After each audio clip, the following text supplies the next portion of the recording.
Au commencement, il y avait le Logos, le Big Bang et le son originel Om. Selon la théorie du Big Bang, l'univers a émergé d'un seul point extrêmement chaud et dense, appelé singularité, des milliards de fois plus petit qu'une tête d'épingle. Elle n'explique ni le pourquoi ni le comment. Plus une chose est mystérieuse, plus il va de soi qu'on la comprend.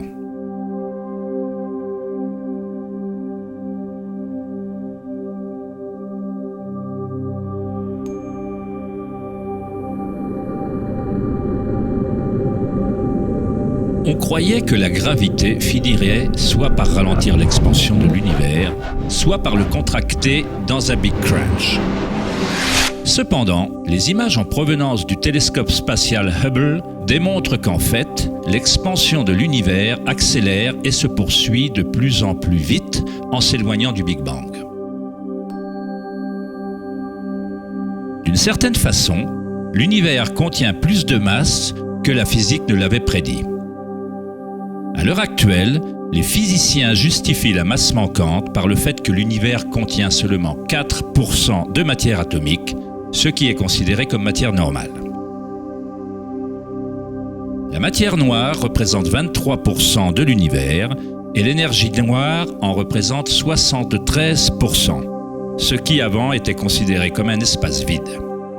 Cela ressemble à un système nerveux invisible qui traverse l'univers en reliant tout.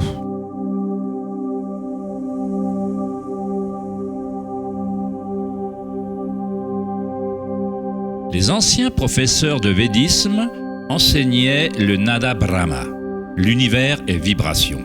Le champ vibratoire est la source de toute expérience spirituelle véritable et de toute enquête scientifique. Il s'agit du même champ énergétique que des saints, des bouddhas, des yogis, des mystiques, des prêtres, des chamans, des devins ont observé par l'introspection. On l'a appelé l'Akasha, le son originel Om, les perles du collier d'Indra, l'harmonie des sphères et de milliers d'autres noms lui furent attribués à travers l'histoire.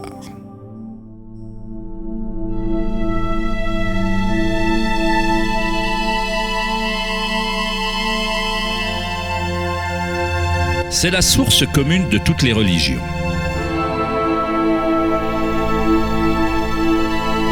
Et le lien entre nos mondes intérieurs et extérieurs.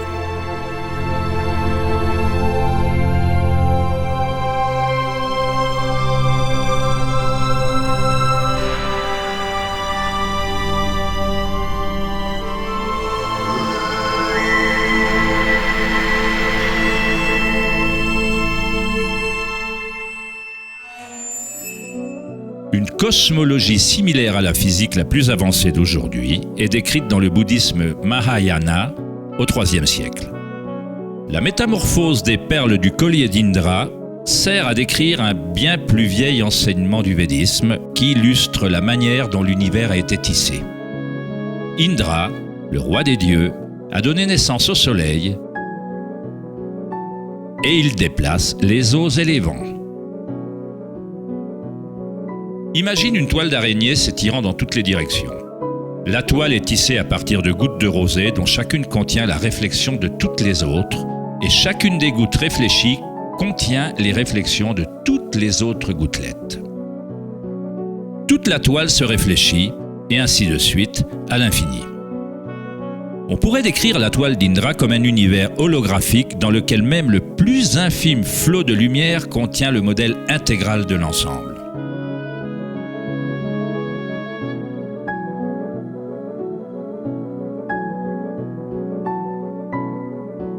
Le scientifique serbo-américain Nikola Tesla est parfois appelé l'homme qui a inventé le XXe siècle. Tesla découvrit le courant électrique alternatif et créa de nombreuses choses qui font désormais partie de la vie quotidienne. De par son intérêt dans les anciennes traditions védiques, Tesla était bien placé pour comprendre la science à travers un modèle à la fois oriental et occidental. Comme tous les grands scientifiques, Tesla a exploré les mystères du monde extérieur en profondeur, mais il a également fait un travail introspectif sérieux. À l'instar des anciens yogis, Tesla utilise le terme d'akasha pour décrire la perception éthérique qui se prolonge en toute chose. Tesla a étudié avec Swami Vivekananda, un yogi qui a introduit les anciens enseignements de l'Inde dans les pays occidentaux. Selon les enseignements védiques, l'akasha représente l'espace comblé par les autres éléments et qui existe simultanément par vibration. Les deux sont indissociables. Akasha est au yin, ce que prana est au yang.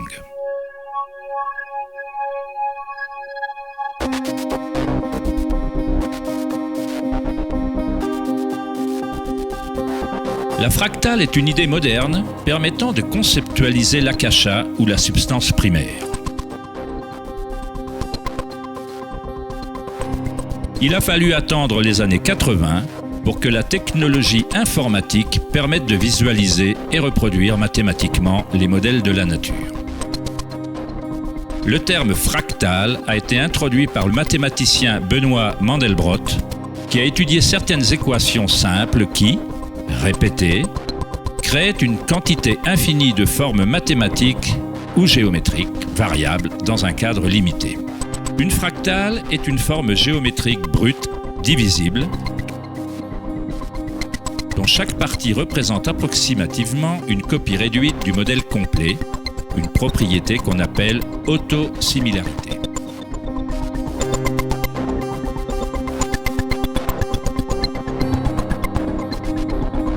On appelait les fractales de Mandelbrot l'empreinte du pouce de Dieu. Om Shrim Rim Klim Lam Gam Ganapatiye Varavarada Saravajanam Meva Shabaya Swaha. On perçoit une œuvre d'art créée par la nature elle-même.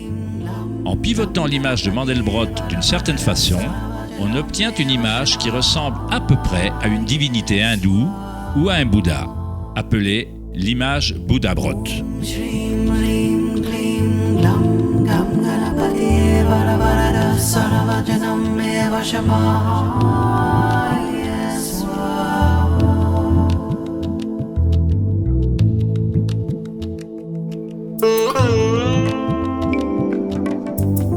Dans certaines formes d'art et d'architectures anciens, on observe que les humains associèrent longtemps la beauté et le sacré au modèle fractal.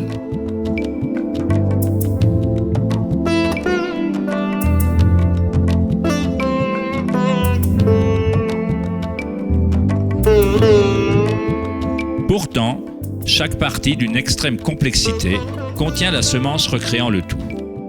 Les fractales modifièrent l'opinion des mathématiciens sur l'univers et sur son fonctionnement. Chaque niveau de grossissement révèle des différences par rapport à l'original. Lorsqu'on passe d'un niveau de détail fractal à un autre, on observe que l'image change et se transforme en permanence. Cette transformation est la spirale cosmique, l'intelligence intégrée de la matrice de l'espace-temps.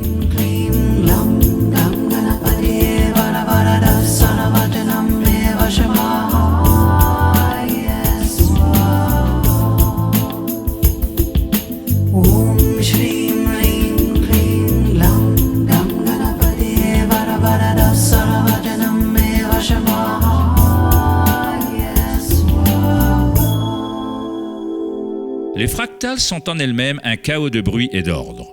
Lorsque l'esprit reconnaît ou définit un modèle, il se concentre dessus comme sur une chose.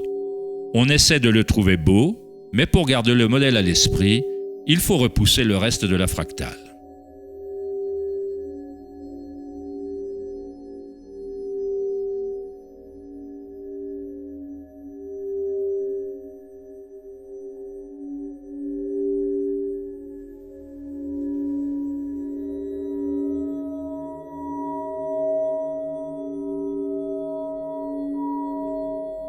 Comprendre une fractale par l'essence équivaut à limiter son mouvement.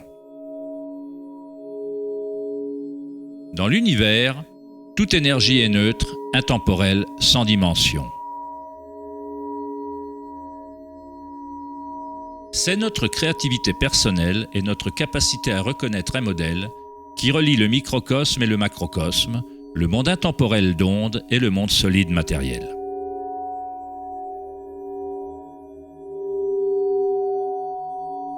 L'observation est un acte créatif qui passe par la limite inhérente à la pensée.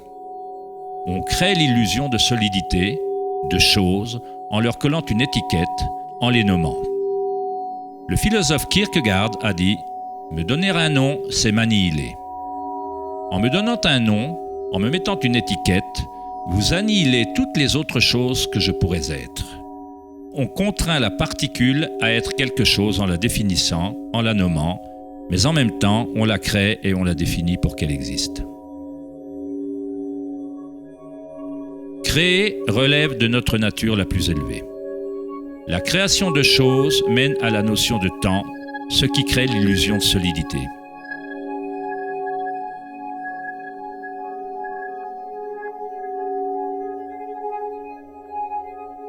Einstein fut le premier scientifique à se rendre compte que ce que l'on considère comme de l'espace vide n'est pas le néant. Il a des propriétés, une quantité presque inconcevable d'énergie intrinsèque à la nature de l'espace.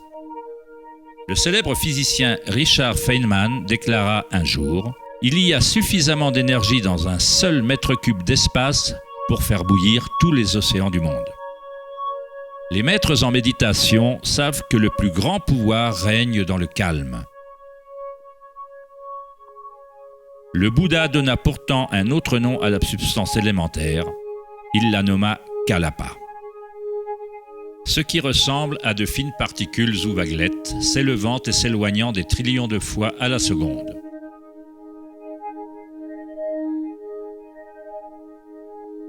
Dans ce sens, la réalité ressemble à une série de cadres sur le film d'un appareil photo holographique qui se déplace suffisamment vite pour créer une illusion de continuité. Quand la conscience est parfaitement calme, on comprend l'illusion car elle est créée par la conscience elle-même.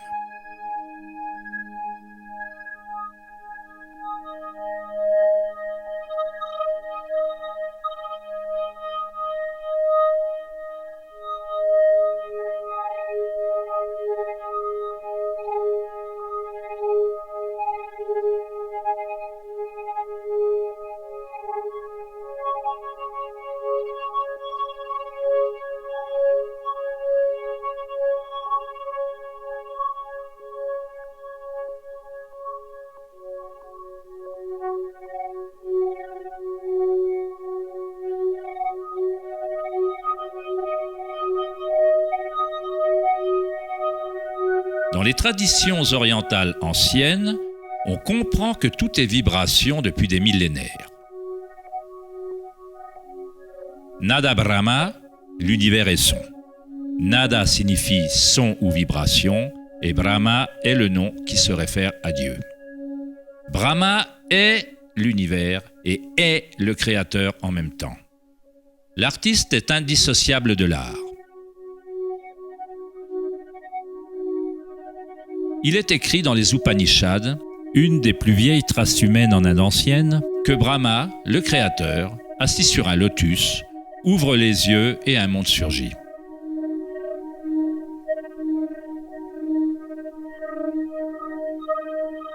Brahma ferme les yeux et un monde s'éteint.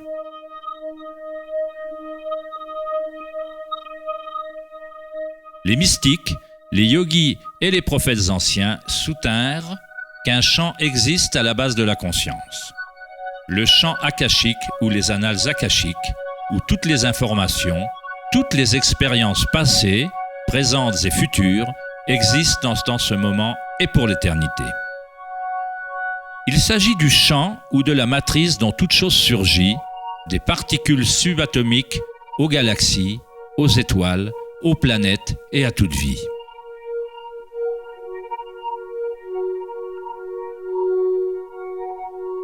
On ne perçoit jamais rien dans son entièreté, car tout est constitué de couches superposées de vibrations qui changent sans cesse, échangeant des informations avec Akasha.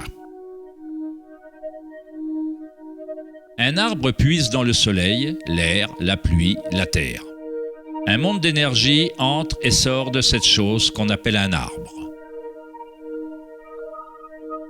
C'est quand l'esprit est au repos qu'on voit la réalité telle qu'elle est.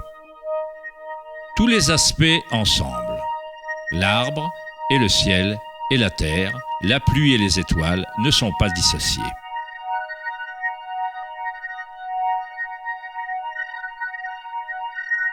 La vie et la mort, soi et l'autre, ne sont pas dissociés, tout comme la montagne et la vallée sont indissociables. Dans les traditions des Indiens d'Amérique et autres traditions indigènes, il est dit que chaque chose a un esprit, ce qui revient à dire que tout est relié à la source vibratoire.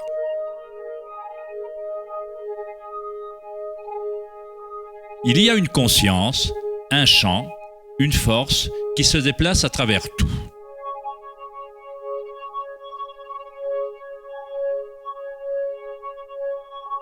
Ce champ ne se produit pas autour de vous, il se produit en vous et en tant que vous. Au réveil, après un rêve, vous vous rendez compte que tout dans ce rêve était vous. C'est vous qui le créiez. La soi-disant vie réelle n'est pas différente. On est chacun et chaque chose. La conscience qui regarde par chaque œil, sous chaque pierre,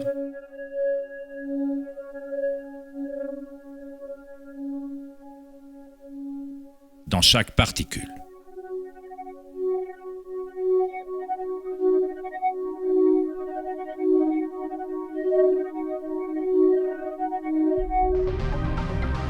Les chercheurs internationaux du CERN, le laboratoire européen pour la physique des particules, recherchent ce champ qui se prolonge en toutes choses.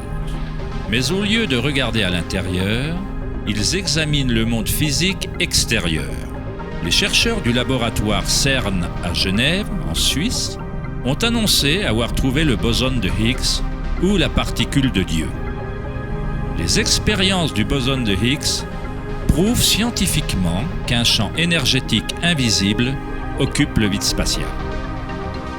Le grand collisionneur d'hadrons du CERN consiste en un anneau d'environ 26 km de circonférence dans lequel deux faisceaux de particules sont accélérés dans des directions opposées pour ensuite converger et entrer en collision presque à la vitesse de la lumière. Des scientifiques observent les résultats de ces violentes collisions. Le modèle standard ne peut pas tenir compte de la manière dont les particules accumulent leur masse. Tout semble être fait de vibrations, mais rien ne vibre. C'est comme s'il y avait un danseur invisible, une ombre qui danse cachée dans la vallée de l'univers. Tous les autres danseurs ont toujours dansé autour de ce danseur caché. On a observé la chorégraphie de cette danse, mais jusqu'ici, on n'a pas aperçu le danseur.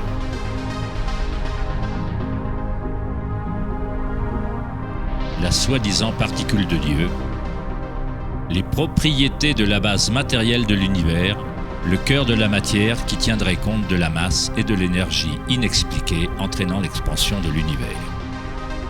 Mais loin d'expliquer la nature de l'univers, la découverte du boson de Higgs ne présente qu'un mystère encore plus profond, révélant un univers encore plus mystérieux qu'on ne l'avait jamais imaginé.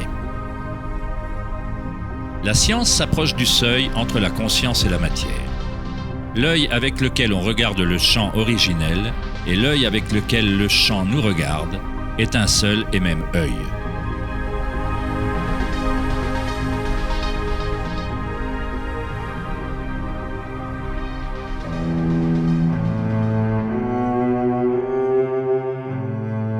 Le brillant écrivain allemand Wolfgang von Goethe déclara « L'onde est le phénomène originel qui a engendré le monde. » La cymatique est l'étude du son visible. Le mot cymatique vient de la racine du mot grec cyma qui signifie onde ou vibration.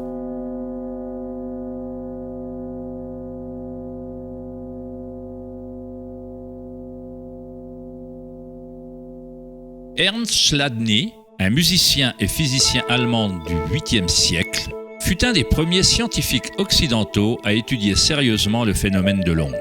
Chladni découvrit qu'en versant du sable sur des plaques de métal et en les faisant ensuite vibrer avec un archet de violon, le sable se regroupe en modèles. Différentes formes géométriques se dessinent selon la vibration produite. Chladni archiva un catalogue entier de ces formes qu'on désigne sous le nom des figures de Chladni. On peut trouver un grand nombre de ces modèles dans le monde naturel, comme les taches sur la tortue ou les modèles tachetés des léopards.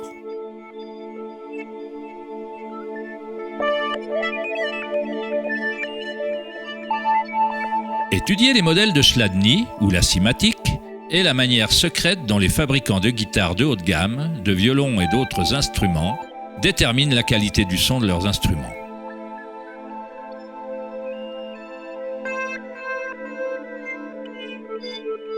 Dans les années 60, Hans Jenny a développé le travail de Chladni en utilisant des fluides variés et l'amplification électronique pour créer des fréquences sonores et les a surnommées cymatiques. Si on fait passer de simples ondes sinusoïdales à travers un plat rempli d'eau, on observe des modèles dans l'eau. Différents modèles d'ondulation apparaîtront selon la fréquence de l'onde. Plus la fréquence est élevée, plus le modèle est complexe. Ces formes peuvent être répétées, elles ne sont pas le fruit du hasard. Plus on observe, plus on commence à voir la façon dont les vibrations arrangent la matière en forme complexe à partir de simples ondes répétées. La vibration de l'eau ressemble au modèle d'un tournesol.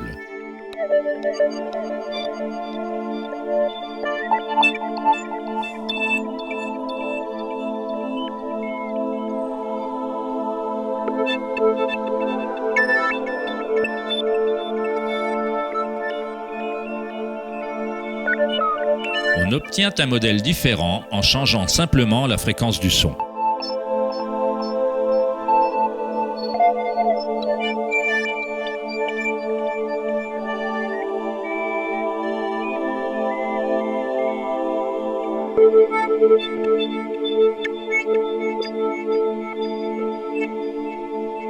L'eau est une substance très mystérieuse.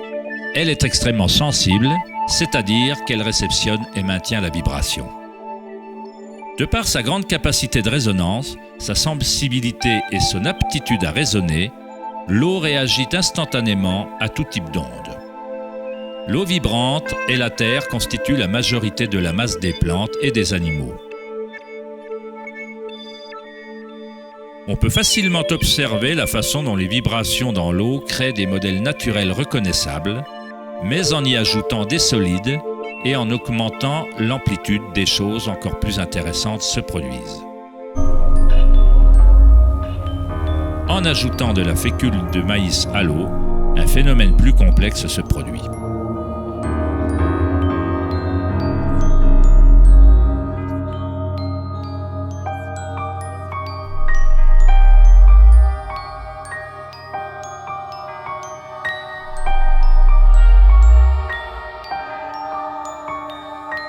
Il est possible qu'on puisse observer les principes mêmes de la vie, alors que les vibrations transforment la tache de fécule de maïs en ce qui ressemble à un organisme mouvant. Le principe d'animation de l'univers est décrit dans chaque grande religion, utilisant des mots qui reflètent la compréhension de cette période de l'histoire.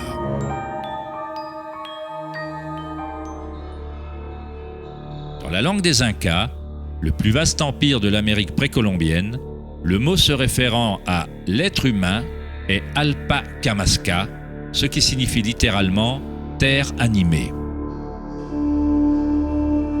Dans la Kabbale, ou le mysticisme juif, on parle du nom divin de Dieu. On ne peut pas dire le nom, on ne peut pas le dire car c'est une vibration omniprésente. Tous les mots, tout est matière, tout est le mot sacré. Le tétraèdre est la forme géométrique tridimensionnelle la plus simple qui soit. Il faut au moins 4 points pour qu'une chose soit une réalité physique. La structure du triangle est le seul modèle autostabilisant de la nature. Dans l'Ancien Testament, on utilisait souvent le mot tétragramme pour représenter une certaine manifestation de Dieu. On l'utilisait pour se référer au mot de Dieu ou au nom spécial de Dieu, au logos ou au mot originel. Les anciennes civilisations savaient que la forme tétraédrique se trouvait dans la structure de base de l'univers. Au-delà de cette forme, la nature présente une pulsion fondamentale vers l'équilibre, Shiva. En même temps qu'elle présente une pulsion fondamentale vers le changement, Shakti. En général, dans la Bible, on lit dans l'évangile de Jean « Au commencement était la parole ». Mais logos était le mot utilisé dans le texte original. Le philosophe grec Héraclès, qui vécut approximativement 500 ans avant Jésus-Christ, fit référence au logos comme à quelque chose de fondamentalement inconnaissable. L'origine de toute répétition, de tout modèle et de toute forme. Les philosophes stoïques, suivant les enseignements d'Héraclès, identifièrent le terme au principe divin animé qui se propage dans l'univers. Dans le soufisme, le logos est partout et dans toute chose. C'est par cela que le non-évident devient évident.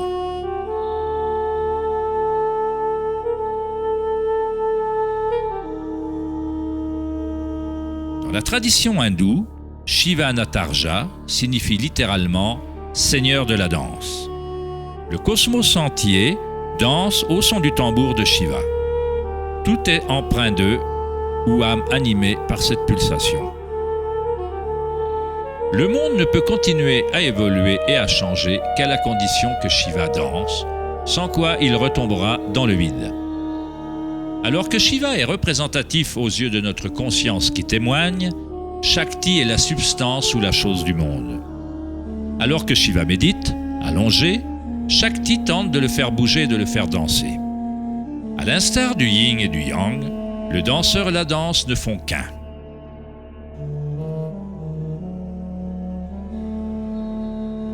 Le logos signifie aussi vérité non dissimulée.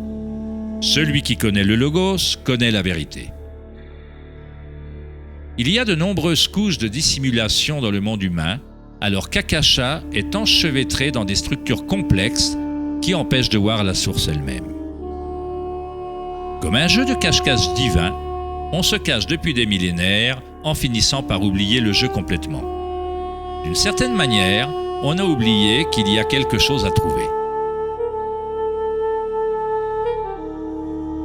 Le bouddhisme enseigne la perception directe du logos, du champ du changement ou de l'impermanence en soi par la méditation.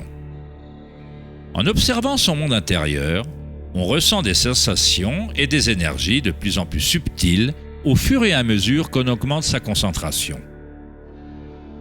Quand on se rend immédiatement compte de l'anika ou de l'impermanence à l'origine de la sensation, on se libère de l'attachement aux formes extérieures éphémères.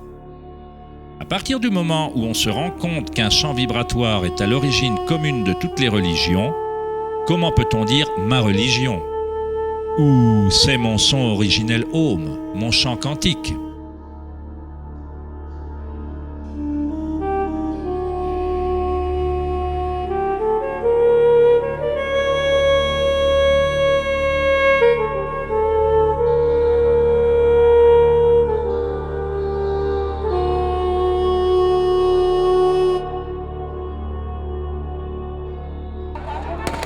La vraie crise de notre monde n'est pas sociale, politique ou économique.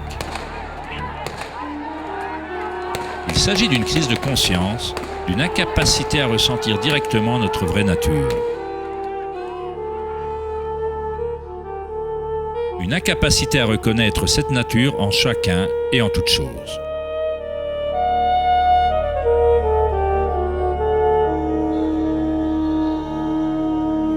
Dans la tradition bouddhiste, le bodhisattva désigne celui qui détient la nature éveillée de Bouddha. Un bodhisattva fait le vœu d'aider chaque être de l'univers à s'éveiller, à se rendre compte qu'il n'y a qu'une seule conscience. Pour éveiller son soi intérieur, il faut éveiller tous les êtres.